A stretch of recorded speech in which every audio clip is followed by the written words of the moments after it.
ரஞ்சித், அரசு இந்திய அரசு அங்கீகரித்த படத்தில் வெள்ளையாகத்தான் இருக்கிறார்.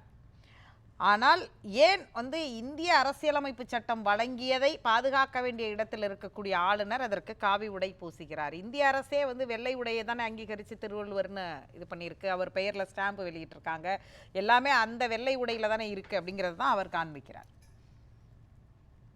முதலாவதாக இந்த அரசியலமைப்பை திமுகவினர் அடிக்கடி மேற்கோள் காட்டுறது எனக்கு வேடிக்கையாகவும் வியப்பாகவும் இருக்குது. அதே மாதிரிதான் திருக்குறள் அவர்கள் தூக்கி பிடிக்கிறதும். அதாவது திமுகவினர் ஒன்றை முழுமையா ஏத்துக்கவே மாட்டாங்க. அந்த புக்கை படிக்கிறாங்களோ இல்லையோ, அந்த புக்ல கருத்து அவர்களுக்கு தெரியுதோ இல்லையோ, ஆனா அதை தூக்கி பிடிக்க ஆரம்பிச்சிடுறாங்க. ஏன்னா அரசியலமைப்பு இவர்களுக்கு தெரியாது, திருவள்ளுவர் எத்தனை குறள் என்னென்ன சொல்லியிருக்காரு முழுசா தெரியாது. ஆனா அதற்கு நாங்க முட்டு கொடுப்போம் அப்படிம்பாங்க. ஏன்னா அரசியலமைப்புன்னு சொல்றாங்க. இந்த அரசியலமைப்பு தான் மத்திய அரசோட முக்கியமான ஒரு பணி இந்தியை வளர்க்கிறது அப்படின்னு சொல்லியிருக்கு. அதை இவர்கள் ஏத்துக்கிறாங்களா? இந்த அரசியலமைப்பு தான் சொல்லுது மாநில சட்டத்தை விட மத்திய அரசு இயற்றக்கூடிய சட்டத்துக்கு தான் அதிகாரம் அதிகமா இருக்குன்னு. மாநில உரிமை அங்க பாதிக்கப்படுது. இப்ப மாநிலத்தை விட மத்திய அரசு தான் பவர்ஃபுல் அப்படின்னு சொல்லி ஒரு அரசியலமைப்பு சொல்லுது. இவர்களை ஏத்துக்கிட்டு ஆமோதித்து மாநில அரசு விட்டு கொடுக்க தயாரா இருக்குதா? மத்திய அரசு சொல்றது மட்டுமே கேட்டுக்கிறதுக்கு தயாரா இருக்காங்களா? அப்ப அரசியலமைப்பு சொல்லக்கூடிய பல கருத்து. அன்றைய முதலமைச்சராக இருந்த மோடிக்கு அது தெரியாதா? அவர் அன்றைக்கு ஏன் மாநிலங்களுடைய உரிமைகளை பறிக்கிறது அப்படின்னு இந்திரா காந்தி அரசை நோக்கி கேள்வி கேட்டாரு, ராஜீவ்காந்தி அரசை நோக்கி கேள்வி கேட்டாரு. இல்ல மாநில உரிமை பொருள் கொடுக்கறது வேற. ஆனா இவர்கள் சொல்றாங்கல்ல, நாம அரசியலமைப்பு நாங்க அரசியலமைப்பு யாரு சொல்றாங்கிறத வைத்துதான் அதை எடை போடுவோமா? இல்ல திமுகவினருக்கு அரசியலமைப்பு சட்டமே தெரியாதுன்னு ரஞ்சித் எந்த முடிவுக்கு வருகிறார்? அவர் கையை தூக்கிட்டாரு. நான் நேரம் தரேன், உங்களுக்கு நேரம் தரேன். இல்ல விமர்சனம் வைக்கிறது வேற. பல கருத்துக்களுக்கு முரணா கூட இருக்கலாம். ஒரு இதுல பல கருத்துக்கள் முரணா இருக்கலாம். ஆனா அதை நாங்க கண்ணை மூடிட்டு ஏத்துக்குவோம். அரசியலமைப்பே சொல்லிருச்சு, அரசியலமைப்பே இப்படி சொல்லிருச்சு அப்படின்னு அதை ரொம்ப துணைக்கு கூப்பிட்டுக்கிறாங்க பாத்தீங்களா? அதுதான் இப்ப எங்களுக்கு பிரச்சனையா இருக்கு. நீங்க விமர்சனங்கள் இருக்கலாம். சமமானவர்னு சொல்றது பொதுவானது தானே. அனைவருக்கும் சமமானவரா இருக்கிறது பொதுவான ஒன்றுதான். இந்திய அரசியலமைப்பு சட்டத்தால தானே இந்திய அரசு வெளியிடுகிற நாணயங்களோ, இந்திய அரசு வெளியிடுகிற இந்த ஸ்டாம்ப்ஸ்களோ எல்லாமே அப்படித்தானே வருது. அரசு அங்கீகரிக்கிற படம்னு ஒண்ணு இருக்கு இல்லையா? அந்த அடிப்படையில இருந்து தான் அவர் சொல்றாரு. இல்ல அதான் அரசு இப்ப மத்திய அரசு ஸ்டாம்ப் வெளியிட்டு அதை ஏத்துக்கணும்னு அண்ணா சொல்றாரு. அப்ப வாங்க சாவர்கருக்கு விழா எடுப்போம். ஏன்னா 1967 அம்மையார் இந்திரா காந்தி அவர்கள் இன்டர்நேஷனல் பிராட்காஸ்டிங் மினிஸ்டர்ல இருக்கும்போது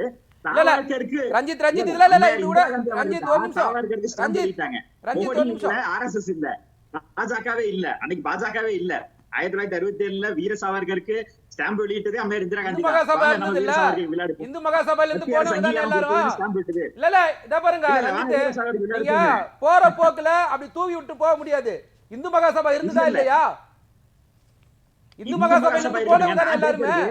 ஒரு நிமிஷம், ரெண்டாவது சாவர்கருக்கு விழா எடுக்கிறது. இப்ப சாவர்கருக்கு விழா எடுக்கிறது அல்ல நோக்கம். திருவள்ளுவரை ஏன் காவிக்குள் அடக்க வேண்டும்? அவர் எல்லாருக்குமானவர், பொதுவானவர் அப்படிங்கிற இடத்துல இருந்து ஏன் அதை பார்க்கல?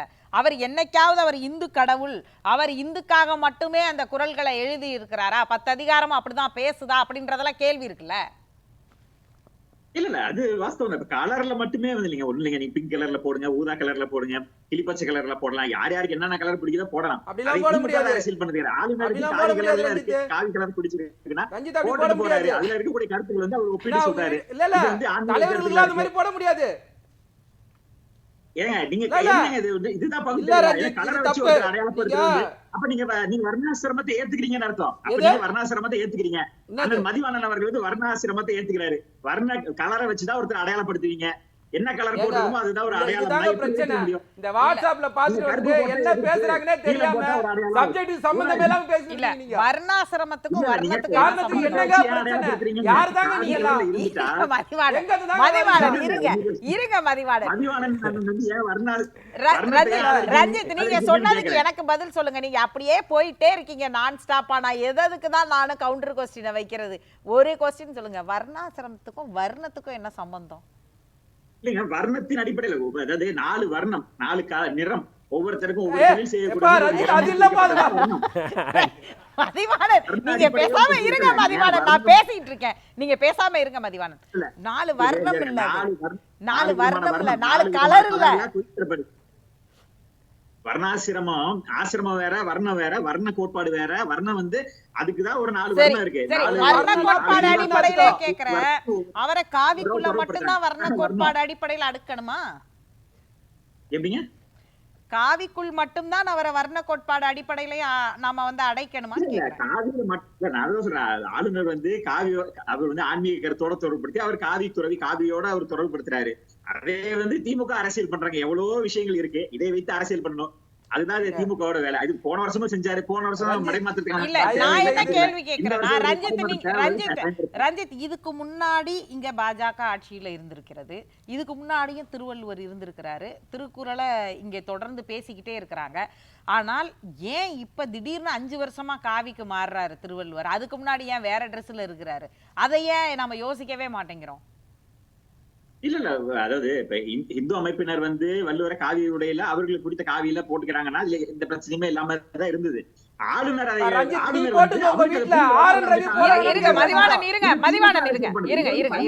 தவிர பல ஆண்டுகளா வந்து இந்து அமைப்பினர் காவி ஆளுநர் யாரு? ஆளுநர் யாரு? ரஞ்சித்துக்கும் சுகிதாவிற்கும் தனிப்பட்ட நிறைய கருத்துக்கள் இருக்கலாம். ஆளுநர் யாரு? இல்ல ஆளுநர் வந்து திருவள்ளுவரோட கருத்துக்கள் வந்து இந்து மதத்தோட நான் திருவள்ளுவர் கருத்துக்கே போகல. ஆளுநர் என்பவர் யார்? இல்ல ஆளுநர் திமுகவை பொறுத்தளவுக்கு அவர் ஆகாதவர். நான் திமுகவை பொறுத்த வரைக்கும், ரஞ்சித்தை பொறுத்த வரைக்கும் நான் இப்படியே கேள்வி கேட்கிறேன். ரஞ்சித்தை பொறுத்தவரை ஆளுநர் என்பவர் யார்? இந்த மாநிலத்தோட முதல் குடிமகன். மாநிலத்தோட முதல் குடிமகன். சட்டத்தை பாதுகாக்கக்கூடியவர். Head of the state. சரி, ஓகே. அப்ப அவர் யாராக இருக்க வேண்டும்? இல்ல அவர் எல்லாருக்கும் பொதுவா தான் இருக்கிறாரு. இப்ப திருவள்ளுவர் வந்து கிறிஸ்தவர்கள் இஸ்லாமியர்கள் கொண்டாடக்கூடாதுன்னு அவர் சொல்ல, அவர் இந்து கருத்துக்களை சொல்லியிருக்கிறாரு அப்படிங்கறத தான் கொண்டு வராரு. இப்ப அவர் வந்து கிறிஸ்தவ கருத்துக்களையும் இஸ்லாமிய கருத்துக்களையும் சொல்லியிருக்கிறாரு, பொதுவா கொண்டு போவோம்னா எடுத்துக்கலாம். இப்ப ஆளுநர் என்ன சொல்றாரு? அவர் இதே ஆளுநர் வந்து சர்ச்சுக்கும் போயிருக்காரு. அவர் வந்து எங்கேயுமே போகல, சர்ச்சுக்கு போகலன்னா கூப்பிட்டுருக்காங்க, சர்ச்சுக்கு போயிருக்காரு. மனைவியோடவே சர்ச்சுக்கு போயிட்டு வந்தாரு. மிக பழமையான ஒரு சர்ச்சுக்கு, சென்ட் ஆண்டோனியர் சர்ச்சுக்கு போயிட்டு வந்தாரு. அவர் போகவே மாட்டேன்னு சொல்லலையே. அவர் சர்ச்சுக்கு ஏன் போனாருன்னு யாருமே கேட்கல. திருவள்ளுவருக்கு ஏன் வந்து உடை மாற்றி அமைக்கப்பட்டிருக்கு? அதுக்கான காரணம், கிளாரிட்டியான காரணத்தை சொல்லுங்க. இல்ல அதுதான் சொன்னலையா, அது வந்து ஆன்மீக இந்து கருத்துக்கள் இருக்கனால அவர் வந்து இந்து கருத்துக்கள் இருக்குன்னு யார் சொன்னா? திருக்குறள்ல இந்து கருத்துக்கள் இருக்குன்னு யாரு சொன்னா? இல்ல வேற பைபிள்ல சொன்னதையோ குரான்ல சொன்னதையோ வந்து இல்ல. பைபிள்லயும் குரான்ல சொன்னதை யார் இங்க ஏத்துக்கிட்டா? இல்ல அதுதான் சொல்றேன். அதனால இந்து மத கருத்துல தான் அதுல இருக்குங்கிற. இப்ப நீங்க கடவுளர்களை பத்தி பேசிருக்காங்க. தெய்வம் பைபிளுக்கு குரானுக்கு மாற்றா திருக்குறள். இதுவே திருக்குறளை ரொம்ப மோசமான பார்வை. இல்ல அதாவது நீங்க கிறிஸ்தவத்தையும் இஸ்லாத்துல கருத்துக்கள் வந்து அதுல இல்ல. பைபிள்ல சொல்லக்கூடிய கருத்துக்களும் குரான்ல சொல்லக்கூடிய கருத்துக்களும் அதுல இல்ல. அது இல்லன்னா அது ஏன் திருக்குறள் இந்துக்களுக்கான கருத்துக்களை சொல்லக்கூடியதா இருக்கணும்? புரியல. பைபிள்ல சொல்லப்பட்டதும் இஸ்லாத்தில் குரான்ல சொல்லப்பட்டதும், இந்த குரான்லயும் பைபிள்லயும் சொல்லப்படாததுதான் திருக்குறள்ல இருக்கு. அதனால அதை இந்துக்களுக்கானதுன்னு எப்படி முடிவுக்கு வர்றீங்கன்னு கேக்குறேன் நான். இது ரெண்டுல சொல்லாததை சொல்லிட்டா அது இந்துக்களுக்கான புக்கா? 7 பிறவியை பத்தி சொல்றதா இருக்கட்டும், துறவரத்தை பத்தி சொல்றதா இருக்கட்டும், இல்லறம் எப்படி இருக்கணும், மனைவி கணவனுக்கு எப்படி இருக்கணும், கணவனுக்கான சேவைகளை செய்யணும், கணவனுக்காக எல்லாமே வந்து வாழ்வியல் நெறிகள்ல காமனாவே எல்லாருக்கும் சொல்லப்படுறதுதான். இது இந்த புக்குக்குள்ள இந்த மதத்துக்கு மட்டும்தான் எல்லாம் இல்ல. ஆன்மீகத்தை தான் அதிகமா பேசியிருக்கிறாரு அப்படிங்கறத நம்ம சொல்றோம். இப்ப ஒரு என்ன சொல்ற அண்ணன் என்ன சொன்னாரு, தெய்வத்தால் ஆகாதெனும் சொல்லிட்டாரு. அதனால உடனே அவர் நாஸ்திகர்னு சொல்லிட முடியாது. தெய்வம் இருக்குது, தெய்வமே கொடுக்கலினாலும் கூட நீ முயற்சி செஞ்சா, தவம் செஞ்சா உனக்கு கிடைக்கும் அப்படிங்கறது தான் சொல்றாங்க. அந்த குறளுக்கான நீங்க தமிழ் பாடம் படிச்சா உங்க தமிழ் வாத்தியார்ட்ட போய் கேட்டுட்டு வந்து சொல்லுங்க. நீங்க தமிழ் பாடம் படிச்சா தமிழ் வாத்தியார்ட்ட போய் கேட்டுட்டு வாங்க ரஞ்சித். அந்த குறளுக்கு தமிழ் விளக்கம் இதுதானான்னு கேட்டுட்டு வாங்க. ரொம்ப வருத்தமா இருக்கு நீங்க வந்து அந்த குறளையே மாத்தி சொல்றீங்க, அதுக்கான விளக்கத்தையே. ஒரு குறுக்கீடு போற போக்குல ரஞ்சித் கொஞ்சம் இருங்க. ஒரே ஒரு நிமிஷம் ரஞ்சித், உங்களுக்கான கேள்வி. நீங்க இருங்க ஒரு நிமிஷம் அப்படியே அவர் சொன்னோனே அதுக்கு பதில் சொல்லுங்க. இல்ல அவரு போற போக்குல படாருன்னு அரசியலமைப்பு சட்டத்தில் இந்தி வளர்ப்புக்கு வந்து முக்கியத்துவம் கொடுக்கணும்னு சொன்னது மாதிரி அவர் வந்து சொல்லியிருக்காரு. அப்படி எங்காவது இருக்கா அப்படிங்கிறத சொல்லட்டும். அவர் 1950 இருங்க நான் சொல்கிறேன். 1956 நவம்பர் 1 மொழி வெளி மாநிலம் பிரிக்கப்பட்ட பொழுது 22 மொழி ஆட்சி மொழி எந்தெந்த மொழியெல்லாம் வந்து நீங்கள் வந்து ஆட்சி மொழி ஆக்குறீங்களோ அந்த மொழிகளுக்கு எல்லாத்துக்கும் சமமாக வந்து அவர்களுக்கான உரிமைகளையோ நிதியோ வளர்ச்சியோ எல்லாத்துக்கும் பண்ணணும் அப்படின்னு சொல்கிறாங்க. அதன் அடிப்படையில் தான் எல்லா மாநிலங்களும் அந்த மொழிவழி மாநிலத்துக்கு எல்லா மொழிக்கும் முக்கியத்துவம் கொடுக்கணும் அப்படிங்கிறதுக்காக சொல்கிறாங்க. நீங்கள் என்ன பண்ணுறீங்க, ஒரே மொழி இந்தி தான், ஒரே நாடு இந்து ராஷ்டிரம்ங்கிற அடிப்படையில் தான் நீங்கள் இந்தியை முன்னிறுத்துறீங்க. இதுக்கு எந்த இடத்துல அரசியலமைப்பு சட்டத்துக்கு எதிராக தான் நீங்கள் செயல்படுறீங்களோ இந்திய அரசியலமைப்பு சட்டத்துக்கு உட்பட்டு நீங்கள் செயல்படலை. இந்து ராஷ்டிரம் கேட்பதாக இருக்கட்டும் அல்லது இந்தி மொழியை முன்னிறுத்துவதும் அரசியலமைப்பு சட்டத்துக்கு எதிரானது. ஒன்று. ரெண்டு அவர் ஜி.கே. நாகராஜ் பேசும்போது சொல்கிறாரு, 25 வருஷத்துக்கு முன்னாடியே மோடி அவர்கள் குஜராத்தியில் திருக்குறளை மொழிபெயர்த்துட்டார் அப்படின்னு சொன்னால் அது தவறு. இந்தியாவில் முதல் முறையாக 2007 செம்மொழி தமிழாய்வு நிறுவனம், மத்திய நிறுவனம் உருவாக்கப்பட்டது. அதனுடைய நோக்கமே என்னென்னா எல்லா மொழிகள்லையும் மொழிபெயர்ப்பு செய்யணும் அப்படிங்கிறது அதனுடைய நோக்கம். அந்த நோக்கத்தின் அடிப்படையில் 2015ஆம் ஆண்டு திருக்குறளை தமிழ்நாட்டைச் சேர்ந்த பி.சி. கோகிலா என்கிற பெண்மணி பேராசிரியர் இதை மொழிபெயர்க்கிறாங்க. 2015 இவர் 25 வருஷத்துக்கு முன்னாடி சொன்னார்.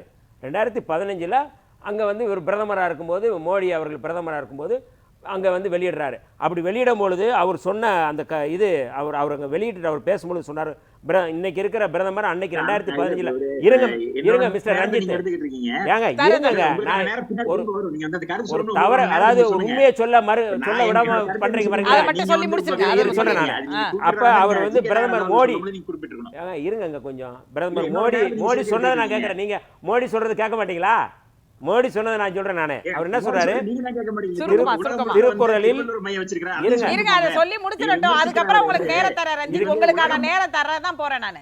திருக்குறளில் எந்த ஓர் இனம், சாதி, நாடு, மதம் போன்ற எதுவும் குறிப்பிடப்படவில்லை. யார் சொல்றது? இந்த இருங்க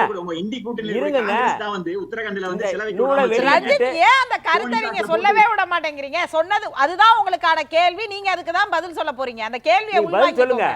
நான் என்னுடைய கேள்வி என்னன்னா, 2 பொய்களை சொல்றீங்க நீங்க தொடர்ச்சியா.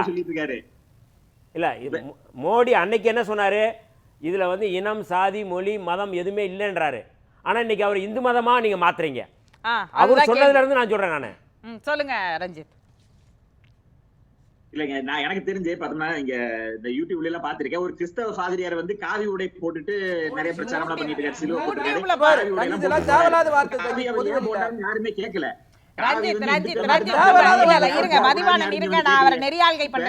ரஞ்சித் ஒரு நிமிஷம் இருங்க. அதாவது நீங்க சொல்லும் பொழுது அவர் ஒரு கேள்வியை முன்வைக்கிறார். பிரதமர் மோடி அன்றைக்கு இப்படி இந்த நூலை வெளியிட்டு இது அனைவருக்குமான நூல்னு பேசி இருக்கிறாரு, நீங்களே அதை இந்துக்குள்ளையும் காவிக்குள்ளையும் அடக்க பார்க்கிறீங்களே, அப்ப பிரதமர் மோடி சொன்னதுக்கே எதிராக செயல்படுறீங்களே அப்படிங்கிற இடத்துலதான். இன்னும் சொல்ல போனால் உலகம் முழுவதும் போய் திருக்குறளை அவர் தமிழ்ல கத்துக்கிட்டு பேசுறாரு. அவர் எந்த இடத்துல இந்து துறவின்னு ஒரு இடத்துல கூட பிரதமர் மோடி இது வரைக்கும் சொன்னது கிடையாது. அப்படி இருக்கும் பொழுது நீங்க ஏன் அவரை பிரதமர் மோடியே சொல்லாத ஒன்றை எதற்காக வழிய திணித்து சொல்கிறீர்கள்? அதை தான் கேட்கிறார் வன்னியரசு. இல்ல இப்ப ஆளுநர் என்னன்னா அவரோட கருத்தை அவர் சொல்றாரு. என்னன்னா இதுல இந்து கருத்துக்கள் இருக்கு, ஆன்மீக கருத்து இருக்கு, அதனால இது ஆளுநரோட கருத்து, அது பிரதமர் மோடியோட கருத்து. அப்படி எடுத்துக்கலாமா? ஆளுநர் சொல்றாரு, சரி அப்படி எடுத்துக்கலாம். பிரச்சனை இருக்குன்னா அதுக்கு தான் சொல்ல வரேன். அது அப்படியே எடுத்துக்கலாம். இது ஆளுநரோட கருத்து, அது பிரதமர் மோடியுடைய கருத்து. பிரதமர் மோடியுடைய கருத்து ஆளுநருடைய கருத்து ஒண்ணு இல்ல அப்படின்றத ஒத்துக்கிறீங்க? இல்ல அது ஒவ்வொருத்தருக்கு, நான் என்ன சொல்றேன்னா கருத்து ஒவ்வொருத்தருக்கு வேறுபட்டு இருக்கலாம். திருவள்ளுவர் ஒரே ஆள் தானே? திருவள்ளுவர் ஒரே ஆள் தானே? எப்படிங்க? திருவள்ளுவர் ஒருத்தர் தானே? டபுள் ஆக்ட் இல்ல. இல்ல திருவள்ளுவர் ஒருத்தர் தான். நான் அதுதான் சொல்றேன். திருவள்ளுவர் யாரும் பார்க்காதனால ஒவ்வொருத்தரும் ஒரு கருத்து போடலாம். அவரு இப்ப கிளீன் ஷேவ் பண்ணிக்கிட்டு நல்ல பேசலாம் தெரியாது, பேசலாம். இல்ல அதனால தாடியோட வச்சிருக்கோம். இப்ப ருத்ராஜா போட்டிருந்தாரா போடலையா? ஓகே, அதுதான் நான் அவங்ககிட்டயும் கேக்குறேன். அதே கேள்விதான். ஒரே லைன் தான். மோடிக்கு கவர்மெண்ட் ஒரு போட்டோ இருக்கா இல்லையா? இப்போ கொரோனா காலத்துல ஒரு தாடி வளர்த்து வச்சிருந்தாரு இவர் சொல்ற மாதிரி. இப்போ அந்த போட ஆரம்பிச்சிடலாமா? இப்போ என்னதான் உங்களுக்கு பிரச்சனை? கவர்மெண்ட் ஏத்துக்கின ஒரு படத்தை ஏத்துக்கன்னு சொன்னா அதை பேசதே இல்ல.